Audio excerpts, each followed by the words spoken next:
Hey guys, Dauntless just came out a few weeks ago, and we're going to share with you 10 tips and tricks that we wish we knew before we started. These will all help to enhance your gameplay and move you along a little faster.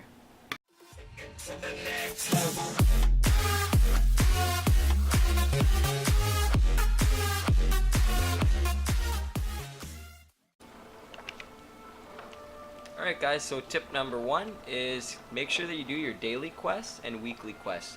So in order to access that, you can go into your journal by pressing J, and you'll see Slayer, Weapon Master, and Alchemist here.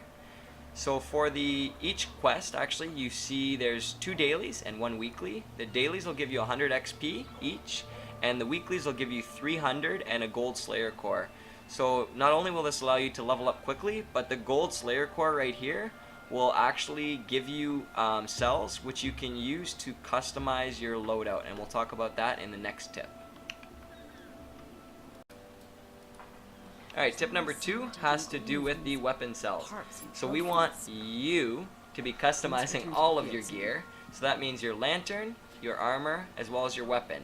Now you can do different things, for example like medic or doing more wound damage or things like that, to give you an upper hand on more difficult bosses like Hellion. Now you can always remove those from any of the armor by using notes.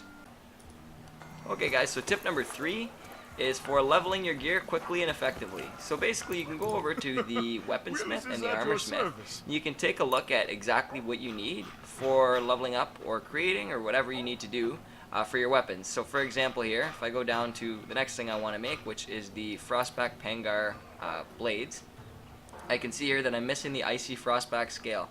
Now it tells me that I need a rare drop from the body part of the Frostback Pangar, and it'll also tell you the amount that you need. So we can go over here and also look at the armorsmith real quick, just to show you one more time for the armor what it would look like.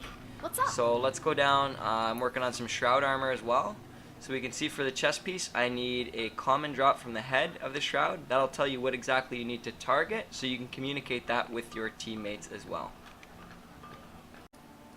Tip number 4 is elemental resistances. So if you go into pursuit here, you can see for the boss, you want to match your armor to the actual element of the behemoth. So for Stormclaw, it's shock, and then your weapon you want to match to this green arrow. So for Stormclaw, it would be fire. The next tip is about medic. So you want to get your medic to +6 by using the cells for infusion. When you're at +6, you can actually see that you gain 100% health points when reviving an ally, so they'll come up with 100% health. Your revive speed is 66% of the regular, and you gain a 400 health point shield when you revive somebody. If you're having a hard time getting there, you can use the Nezaga armor. Now you can see in the next clip, I'm getting revived by somebody with +6 medic, and it brings me right back up to full health.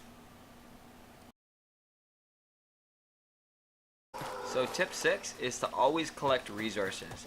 Now they're always handy to have because you can make potions or anything like that. Even if you're not sure of exactly what their function is, just pick them up and try and remember where they are, because they always spawn in the same spot no matter what. So tip number 7 is about staggering. Whenever you see a boss having bubbles around his head, I like to say he's dizzy, and you should focus the head as a team so that you can stagger him or knock him down, and then prioritize whatever parts that you need to attack. So if you need a head or if you need arms or whatever, you can get that done. You can see that's going on in this video where we're attacking Shroud after we knock him down. Tip number 8 is to sheath your weapon whenever you're running and using stamina like that. So you can press X to do so, and you'll see that your stamina bar will go up even though you're using the shift to sprint towards him. So that when you get there, you can actually do a charge up attack, or you can roll or do anything like that. Tip number 9 is don't be afraid to die. So even if you're low health or something like that, and you don't want to use a bunch of potions to get back up, you can just have somebody on your team that has +5 or +6 medic, preferably, res you so that you can get back up to full health. Now just keep in mind the rage meter in the right hand side. If that gets to 100%, you're kind of screwed for damage and you won't be able to revive other people. The final tip that I have is that you don't need to pick up all of your items as they come out. Don't be that guy that stops in the middle of a fight and won't do damage when the boss is knocked down because they need to get the item. You can pick them up throughout, but you don't need to worry about it because as you can see on the left hand side here, they automatically pick up at the very end of the fight. Thank you guys for watching. Make sure to like, comment, and subscribe, and stay tuned for our next video.